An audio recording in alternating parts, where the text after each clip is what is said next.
Hi everybody, I wanted to welcome you to another Throwback Thursday, which is basically just an opportunity for me to review books that I have read in the past, whether it's for school or for my own pleasure, and it also gives me a chance to reread these books and enjoy them all over again, or just reinforce how much they aggravate me. But anyway, so today I want to talk about Sundays at Tiffany's by James Patterson and Gabrielle Charbonnet. This was a book that I picked up not long after it came out, and I think that I just read the description, the tagline of the novel, "What if your imaginary friend from childhood was your one true love?" That just really gripped me from the very beginning. I don't make it a habit of reading James Patterson's work. For the most part, the novels that he writes are just not gripping to me. They're just not what interest me. And so, but this one, it just seems so intriguing, and it really is, and it is such a sweet novel. There it is. I cried when I read the ending. Basically, you have the story of Kate, I think is the young girl's name, Jane Margot. Jane has an imaginary friend as a young girl, and is very close to him. His name is Michael. Because her own family, her mom and her dad, are kind of just distant. They don't really pay any attention to her. And so Michael is her refuge and kind of her parent and her cheerleader and everything good that a child should have. But the thing about imaginary friends is that when you turn 8, you're supposed to forget them, and they go on to other lifetimes with other children. And so Jane is horribly hurt by this when Michael tells her. It comes on the eve of her birthday, and it was kind of not the best birthday she'd ever had. And Michael tells her this, and he's like, "But don't worry, you won't remember. It'll be okay. You'll live a great life."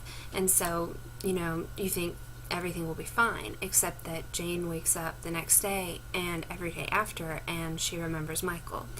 And so then you flash forward 20, 30 years later, and Jane still remembers Michael, and they run into each other, and Jane remembers Michael, and Michael can't believe that Jane remembers him, and they have this little romance that blossoms. So it is just really sweet. I don't know which author wrote which chapters, but the descriptions of New York City were really amazing. There's also a point where they go to Nantucket, and those were really, really sweet.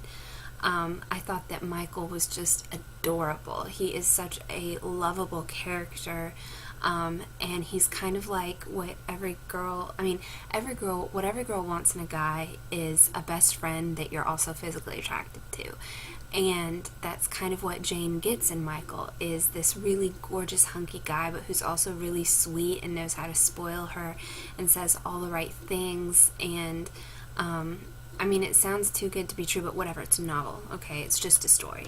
So, I really enjoyed Sundays at Tiffany's. It's just a really sweet little novel. It didn't take me long to read at all. It took me maybe a day to read.